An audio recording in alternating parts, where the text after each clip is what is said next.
i-respeto natin ang bawat isa at ating mga kapatid. Marami tayo ng mga makikilala na ibabas. Kaya sabi naman, bigit niyo ng kami, pasok niyo, bigit sa bigit niyo, sa puso niyo at pagkagalan niyo bawat isa. Pag-respeto ng mga tao. O sa lahat yan ang sabi naman, hindi yung sabi naman, pag-bless ka, minsan masakit ang loob mo, sa loob mo, sige lang. Sige lang. Ganun lang ito, bigit ang dalang kami, galing sa bigit, sa puso, at doon ang pagkagalan sa lahat. Kasi ang templo natin, templo ng Diyos. Sa pagkagalan natin at sinukunan yun at kagalangan ng babae at ang hawakan mo ang templo ng Diyos. I-respeto ko sa iyo. Pero ng lalaki at respeto ko ang katawan ng Kristo at templo ng Diyos yan. Dahil pag-uyok ko sa iyo para ikaw ang Diyos ay iisa. Dahil nirespeto natin ang bawat isa sa atin. Amen? Diba? Ang maganda yung pag-uyoko mo dahil kahit anong sama ng loob mo at napatawad mo ang lahat. Dahil sabi na naman, dahil ang kailangan ninyo, tapos minsan magbibigay ako ng mga kayo yung sinasabi sa akin at magbibigay ang ito katawan ng kainin ang katawan ng Kristo. Amen. Dahil yun ang pagkukumabang mo ang respeto ang bawat isa sa inyo. Yun ang mga panahon noon gusto na makibalik ngayon. Di ba masaya? Dahil ang bawat manong sama ng loob mo at masamang loob mo sa iyo kung magandang hapon sa pag-respeto, ibig sabihin yan, natanggap ko na yung mga masamang loob ko sa iyo dahil nagtumawakan na ako dahil katawan ng Kristo. Ang isip natin minsan, siya ang mag-iiral, siya ang magbibigay ng kapamakan, siya rin nagagawa ng kabuti. Dahil sa pag-respeto mo sa kanya, isip natin, dapat ikalaan-alang dahil katawan niya, katawan ng Diyos. Ngayon, nandiyan ka, gumawa ng kasalanan mo sa akin, katawanin kita, at katawanin din ako ng Diyos. Amen. Yun ang mga naga sa atin. Kailangan malalaman natin kung ano man ang paggustuhan ng Diyos. Ito na yan. Ngayon, ang sabi ng Diyos, may bago tayong bisita, no? Sabihin ko sa inyo, ang sabi ng Diyos sa akin, nandito kayo, bago tayo, ang sabi ng Diyos, bakit ang ributo ko minsan ng mga ibang religion ay ayaw sa akin? Bakit? Kahit isa kong tuto. Ngayon, ang sinabi sa akin na naman, sabihin mo sa kanilang lahat, kung anuman ang kanyang dinadala sa pangalan ni Jesus, ni Jesus Christ, dapat na pamilya at maging kasama natin. Magmahalan tayo, tulad pagmamahal ng Diyos, ang lahat yan, ang sabi ng Ama, ang report ko, dahil ako ay nagkatawang tao sa mundo ninyo. Sa mundo natin, dito rin anuman na sinilang ka dito sa lupa, sa mundo, nalun di si Jesus. Kung hindi tato, kami natin siya. Bakit di kayo magmahalan? Bakit di kayo isang pamilya na lang? Dahil isang tagaligtas ninyo. Huwag natin ay palipat-lipat ng anuman doon dahil si Jesus ang ilipat ninyo. Si Jesus pa rin ang inyong tinatawag, hindi ang tagaligtas ninyo. Ang tagaligtas niyo siya pa rin. Ibig sabihin, ang nilipat mo ang pamilya mo, nag-iwalay ka sa kanila, sa mga kasamahan mo nito, nag-iwalay ka sa niya. Ang Diyos siya pa rin ang magliligtas sa atin. Siya pa rin ang tumatawag sa atin. Amen. Kaya tumatawag sa kanya para ay siya ang tagaligtas. Diba? Kailangan ang hanggang sa pagkakala, di yung dalawang kamay ninyo, amen, tanggap ko ang pag-respeto ko sa inyo. Pagdaran-daran dapat tayo disutuin, katawan ng Kristo. Siya ang katawan ng templo ng Diyos.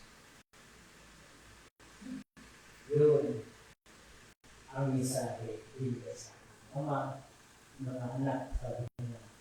Kailangan bilang araw ang Pilipinas ay isa na ang wika. Isa na ang wika. Isa na ang bayan, isa sa gagawin natin dito sa Pilipinas ang dapat tadaan. Yun ang gusto ng mga alis, pamasiyan, at yung araw, panalo, iba-iba ang bakit, iba-iba ang nilang ang mga sisaya. Sabi mo na, pakikinggan. Sabi na ko na, sabi niya namin, doon at ako lang naman natin, dito, sa Tagalog ay daga, sa Pangasinan ay ugot, sa Ilocano ay bao. Kung sabihin mo yan, sa Pangasinan bao, iba yan. Sa Tagalog daga, Tagalog natin ay Ilocano bao. Kung pinag-iwal ranggol natin, di ba bulog? Wala dito sa atin, sira. Doon sa Tagalog, isda. Di ba, pagkasamahin mo, bakit? Sira ba ang isda ko? Di ba, magulugin yun? Kailangan, ang sabi ng Diyos, para matahimikan ng lahat, kung sinuwan ang mangyayari, para magbabago ang lahat, sundin natin ang wika natin. Ay tayo. At binigay ng Diyos para tayo sa Pilipinas, ang wika ng Tagalog, pag-isahin na lang, doon sa templo natin. Ang templo, talagang salita ay Tagalog para magkaintindihan lahat. Mangyayari yan, dahil nakasulat yan sa Biblia. Dahil ang Biblia, kunti-kunti, nilalabas ng Diyos para sa kabutihan ng lahat. Dahil may natago at kunti-kunti nilalabas ng Diyos. Ngayon, tingnan ninyo, bakit naniniwala ba kayo ay si Jesus ay may anak? Dalawa. Dito siya nakatira sa mundo ibabaw. Meron ba nakakalam mo ay wala? Kasi yung bata pa si Jesus ay mayroon na nakasulat sa Biblia, pinakita na sa buong mundo ay bata pa siya. Yung binata siya, wala na ngayon. Ang meron na dumating sa kanya, yung pinahirapan na siya. Hindi ka maniwala, ang asawa niya na doon, nandito siya, si Magdalena. Pinapakita na sa lahat, sa internet, pinakita na. Dahil ang naging tinago, sumisingaw na ngayon. Dahil yung anak ngayon, ang siyang maging narating dito sa mundo.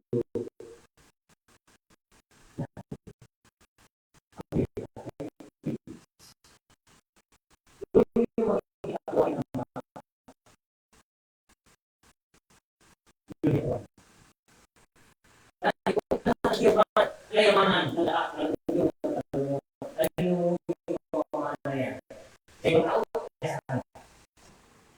kung ano man ang gawain na, ganun din gawain ng Ama. Kung ano man ang gawain ng Ama, yun niyanan ng anak. Tama din eh. So, ang darating ng Holy Spirit, ang umiral yung anak na. Dahil yung anak niya at siya at maging ay hahawak sa mundo ni Baba. Tapos na, ang sabi ng Diyos, hanapin mo ang aking mukha. Dahil ang mukha niya, kung siya sa napadpad sa Amerika, ang kulay niya ay Amerikano, yung anak niya. Kung napadpad sila sa Pilipinas, sa China, Chinese din ang mukha niya. Halos kawig niya, dugong Chinese din siya. Kung dumating sa Pilipinas,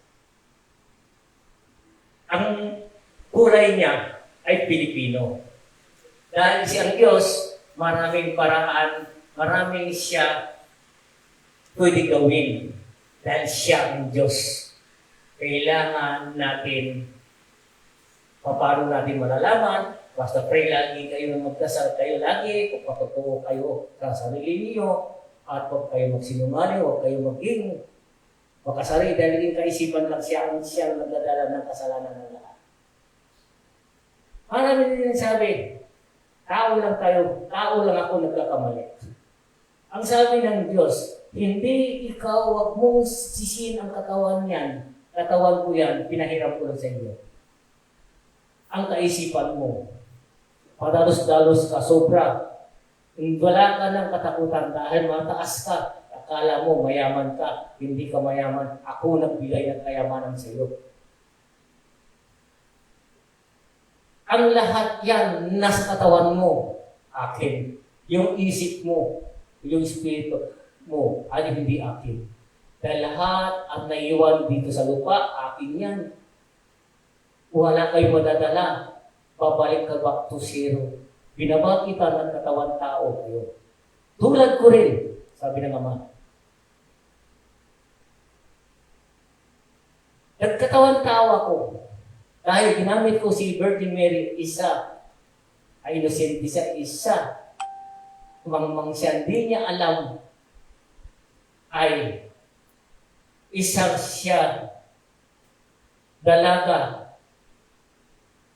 at ginamit siya ng Diyos. Kinausap na puno anghel sa kanya. Mary, Mary, magsilang ka ng bata. Tanggapin mo ang ay anak ng Diyos. Gusto mo ba yun? Ang sabi ni Mary, kung ano man ang kagustuhan ng Diyos para sa akin, dahil siya rin ang katawan nito, sa kanya pa rin at tanggap ko. Ngayon, doon na lumabas walang ama at lumabas si Jesus. Dahil ang Diyos, gusto niya ng katawan tao, ginamit niya ang katawan ni Mary para ng katawan tao. Tulad natin, galing tayo sa ina, paglabat natin may katawan tayo. Amen? Ang mga babae. Ngayon, sabi ng Ama, naging tao na ako sa mundo. Bakit? Ang kasasayan ko, bata pa ako, ay nilantad nila. Ang baby Jesus, nilantad nila. Yung pagbibinata na ako, nasaan na ang kasaysayan ko? Nasaan na nag-asawa ko? Pagdali na hanggang doon ako pinahirapan at doon na rin ang buhay mulit ang aking kasaysayan. Ngayon, ang sabi ng Ama, bakit? Pati aking revolto, ang karamihan binabasag nila. Bakit? Kung ano man ang sinilang siya sa mundo, ganun din ako. Tao rin ako, naging tao rin ako sa mundo. Bakit? Binabaliwala. Oo, nandyan ako. Ang sabi nila, ang revolto di marunong magsalita. Ang revolto ay isang estatwa. Dahil, hindi naman sinabi ng Diyos, ito, yung lumang tipan, totoo yun. Nakalag tayo. Totoo yun. Ang lumang tipan. Dahil ang Diyos wala pang sinilang sa lupa. Lumang tipan yun. Ngayon, yung bagong tipan, doon na may nagkatawan na. Dahil doon na, ima-imayin na. Dahil ang Diyos, pati tayo, may litrato tayo. At si Dr. Rizal meron. Dahil nagkatawan tao dito sa lupa. Dahil hindi nila alam, hindi nila inisip, bakit nila babasagin? Ano ba kailangan? Ito, pinutuwid ko lang, isipin nila kung tama ba o hindi. Dahil ang Diyos ni Jesus at nakatira dito rin sa mundo natin babaw. Huwag magbasag mulit ng imahe ni Jesus. Dahil hindi nyo alam kung sino man kayo at nandito kayo sa ibabaw, sinilang kayo. Si Jesus sinilang din dito sa lupa. Pares-pares tayo lahat. Dr. Cesar, mga bayani, sinilang. Huwag niyong basagin ang imahe, ang anuman. Kaya ang alaala natin at siya ay wala pa tayo, ay siya ay nabuhay sa mundo. Tama, hindi? So, hindi nila alam ang lumang tipan, totoo yun. Saludo ako doon. Panahon ni Moses ay guya ang kanyang ginawa. Hinipon nila mga ginto nila, ginawa niya isang guya, nag-happy-happy sila. Doon na nag-alaala ang Diyos, sabi ng si Mahal, baka ginamit mo yung 10 commandment mo, ang dalawang pato, at inakyat mo ikaw gumawa, ginawa. Yun lang ang sinabi ng Moses, kung sino man ang naniniwala sa akin, sa kanan kayo. Kung sa kaliwa, sa kanya. Yung binagsak niya yung 10 commandment, doon sila nahuli. Yun ang lumang tipan, bawal ang ribulto. Kaya so, mga iba, huwag na kayo lumipat, ang baguhin ninyo, ang ugali ninyo. Ang Diyos siya pa rin. Huwag niyo maghiwalay sa buong pamilya ninyo, ang pamilya ninyo. Dahil dapat magkaisa kayo. Nakikita ko ang pamilya, may born again, may sis. Sari-sari sila. Dahil wala namang problema doon. Ang problema lang, huwag sila magbasag ng imahe. Dahil may nagre-respect, may nasasaktan. Di ba sabi ng Diyos, magmahalan kayo, magkaisa kayo. Tulad pagmamahal ko sa iyo, sa akin, anumang pagmamahal nyo, ganoon din ang pagmamahal ko sa inyo. Huwag kayo magsiraan. Kung ano man ang nakikita niyo hindi maganda, tumahimik na lang kayo, ako na ang Diyos ang mag-uusig sa kanilang lahat. Dahil ang Diyos ay siya, saksi siya nakalang, siya rin ang maglilitis sa ating lahat. Haharapin tayo ng Diyos. Por eso, ang sabi ng Ama, kahit anong yaman mo, kahit anong sino ka man, sa dito sa ibabaw, huwag mo ipagyayabang ang kayamanan mo dahil may hangganan ka, dahil ang katawan niya ay akin.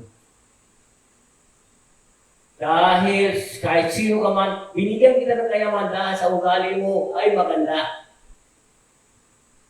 Humiling kayo, humiling ka, at umangat ka dahil sa ugali mo at ako ay naging sinunod ang iyong kagustuhan, luho, lahat. Ibinigay ko na lahat sa iyo. Ngayon, nagyaman ka na, nagbago ka na. Pati kapara mo dating mahirap, ngayon mayaman ka na, inaapi mo na.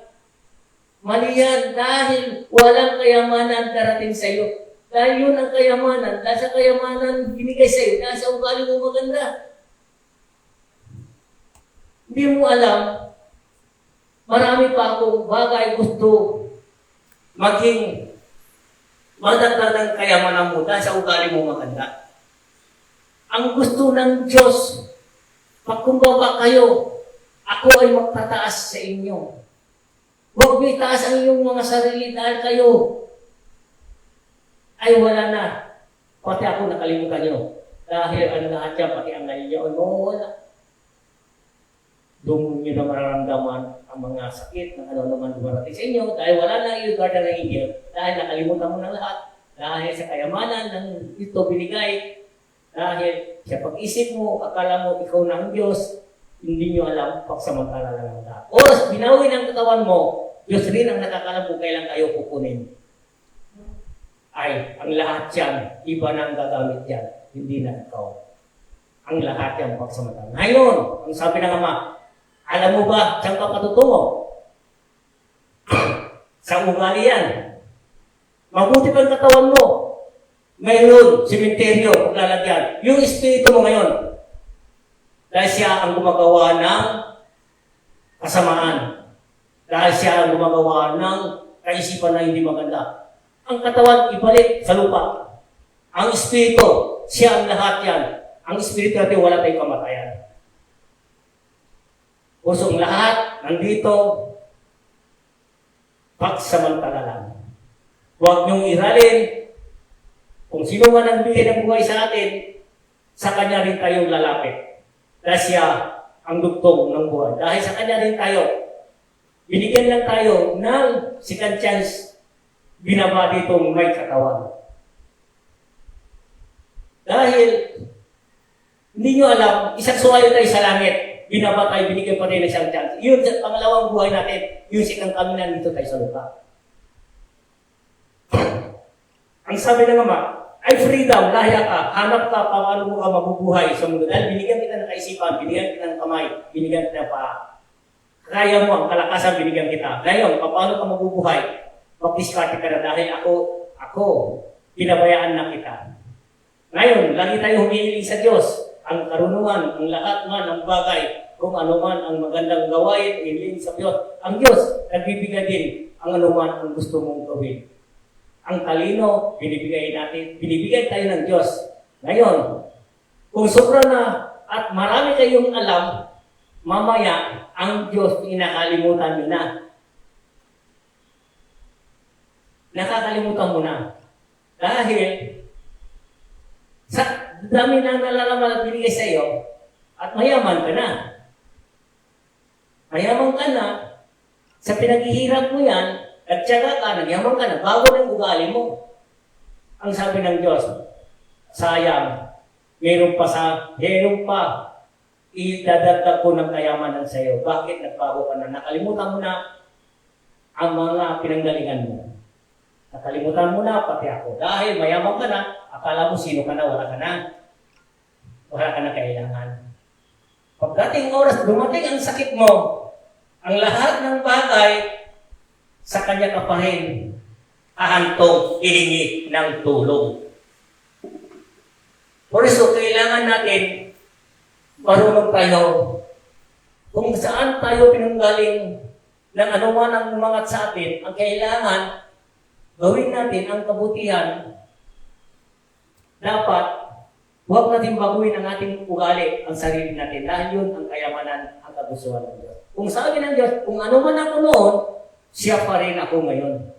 Yung nagpapaliwanag ang Diyos noon, siya pa rin ang magpapaliwanag ngayon. Dahil ang tubig noon, tubig din hanggang ngayon. Ang lahat yan ay sa Kanya. Kung bato, bato pa rin. Ang baston, ang Diyos ng Ama, ang siya, nagpababa, ang isang kahoy na tanso. Dahil ang sabi ng Ama, lahat nakasulat sa Biblia. Ang logo ito, at binigay na year 2007, tinatakan sa damit ko. Dahil ang logo yan, ang binigay ng Diyos. Ang pangalan, nakasulat sa ulap. Isang kasamahan ko, isulat mo, sinabi ng Diyos, yan ilagay mo sa templo.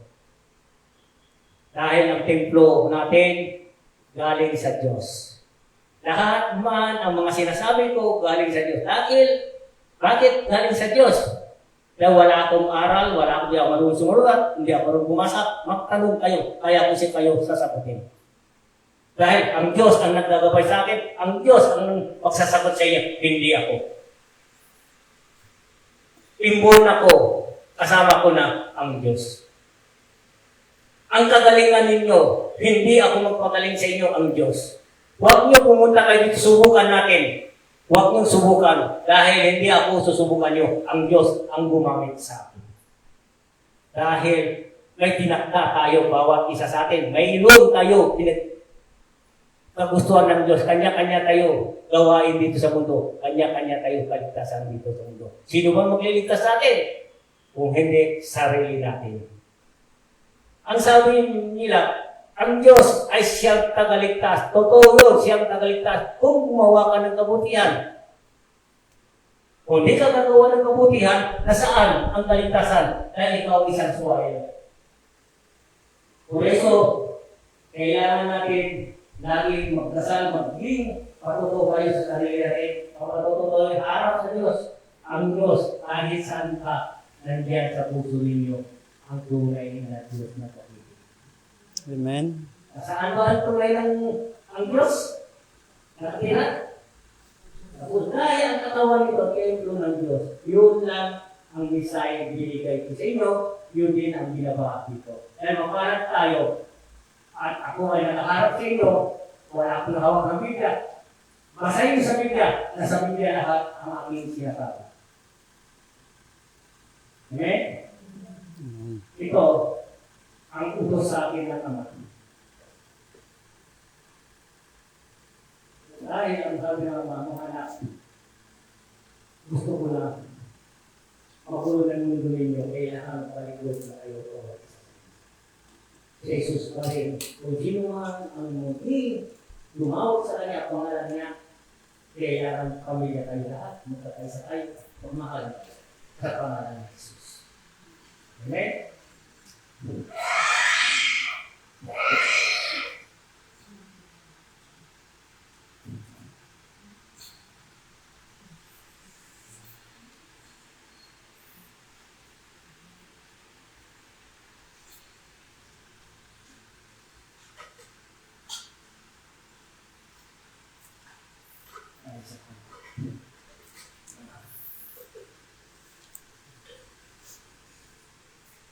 Maraming salamat din ang lahat ng nanonood. Tandaan ninyo, ang lahat ng mga sinasabi at dito sa templo, galing sa Diyos. Tama ba yan? Ang sinabi niya ay mali. Tama po. Dahil ang siyan, ang katibayan at katotohanan, Diyos pa rin ang umiiral ng tandaan ninyo, hindi tayo si Jesus kumain. Lord, magpasan niyo po ito sa balang ng isang pagkain ito. Lord, mag-isalo na po kayo kumain. Kung di na sa inyo, wala itong pagkain ito. Kung di na sa inyo, walang katawan. Alam ko po, ang katawan nito, pinahiram niyo sa akin. Alam ko, ang lahat ng bagay sa inyo po, isa lang ang may-ari ng aming kaisipan. Ang espiritu ng kaisipan. Ang kaisipan, siya ang maging magpapahamak sa inyo. Siya rin ang maging kalumpay ninyo. Ang isip, huwag pa daw sa alas. Dahil ang isip, huwag magsanta. Ang isip muna, isipin. Dahil yan tayo makapahama. Kaya tayo din ang bibili ng sakit. Sa pangalan ni Jesus, talaligtas natin. Maraming salamat naman. Kung ano man ang mensahe binigay ninyo, maraming salamat. Sinabi sa akin, binulong sa akin, sinishare ko lang sa inyo. Kaya lahat yan, galing kay Jesus. Amen. Yun lang. Ay, salamat po. Yan, thank you for watching po. Yan, sa lahat ng nariyan. Yan, na blessed Wednesday po. At naway nasa mabuting kalagayan po kayo. Yan, maraming salamat po sa lahat ng mga nanood dumating sa aking live.